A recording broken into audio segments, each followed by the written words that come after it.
بالکل ایسا ہے. میں اس کا حوالہ آپ کو ایک واقعے سے بھی دے دیتا ہوں، لیکن اس سے قبل میں چاہتا ہوں کہ بات تھوڑی سی رک کے اور ٹھہر کے ہو، تاکہ وہ تمام لوگ جو کہ دلیل کی بنیاد پہ یا عقل کی بنیاد پہ یا عقل کے اٹکل پچو لڑا کر جو ہے وہ باتوں کو سمجھنے کی کوشش کرتے ہیں، اور ایک طبقہ جیسا کہ آپ نے کہا کہ انتہائی اس سوچ پہ پہنچا ہوا ہے کہ یہ سب بیکار باتیں ہیں، فیک باتیں ہیں، دقیانوسی باتیں ہیں، آرتھوڈاکس کی باتیں ہیں، اس کی کوئی حقیقت نہیں ہے، کوئی وقت نہیں ہے، بلکہ یہ ساری وہم پر جو ہے مبنی باتیں ہیں.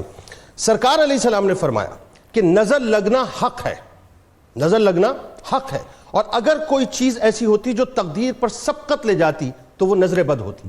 اسی طرح سے رسول کریم صلی اللہ علیہ وآلہ وسلم نے فرمایا کہ میری امت میں قضاء و قدر کے بعد اکثر اموات نظر بد کی وجہ سے ہوں گی.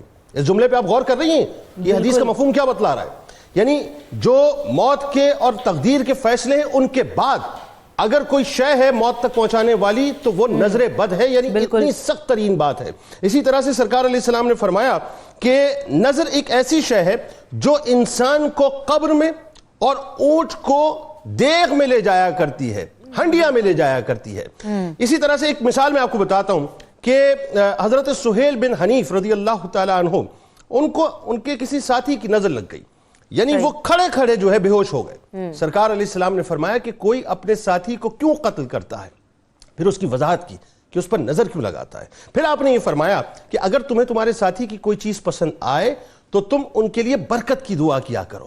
دیکھیں بات پتہ ہے کیا ہے، سرکار علیہ السلام نے نظر بد کے حوالے سے بہت واضح طور پر فرما دیا کہ یہ ایک ایسی شے ہے جو کھڑے ہوئے آدمی کو قبر میں پہنچا دیا کرتی ہے اور اونٹ کو دیگ میں پہنچا دیا کرتی ہے. عرب میں آپ کو پتہ ہے بہت سے لوگ ایسے تھے جو اس معاملے کے لیے مشہور تھے کہ وہ باقاعدہ شرطیہ چیزوں پر نظر لگایا کرتے تھے اور کہہ کر لگایا کرتے تھے کہ ہم اس شے پر نظر لگا رہے ہیں اور یہ شے تباہ ہو جائے گی. یعنی عالم یہ ہوتا تھا کہ کوئی خوبصورت سا اونٹ اگر چلتا ہوا آتا اور وہ یہ دعویٰ کرتے کہ ہم اس کو نظر سے گرا دیں گے تو وہ نظر سے گرا دیا کرتے تھے. اس کا مطلب یہ ہے کہ نظر کی ایگزسٹنس ہے. اب نظر بد بھی ہوا کرتی ہے اور میٹھی نظر بھی ہوا کرتی ہے. یعنی صرف ایسا نہیں ہے کہ کوئی شخص اگر باقاعدہ آپ پر جو ہے دشمنی کے تحت یا حسد کے تحت نظر لگانا چاہتا ہے تو وہی نظر ہے، بلکہ نظر وہ بھی ہوتی ہے جو لاشعوری طور پہ بھی لگ جایا کرتی ہے، غیر محسوس طریقے سے لگ جایا کرتی ہے. ماں باپ کی بھی لگ جاتی ہے. وہی بات ہے کہ آپ نے کسی کو دیکھا، اچھا دیکھا، ماں باپ کی میٹھی نظر لگ جایا کرتی ہے.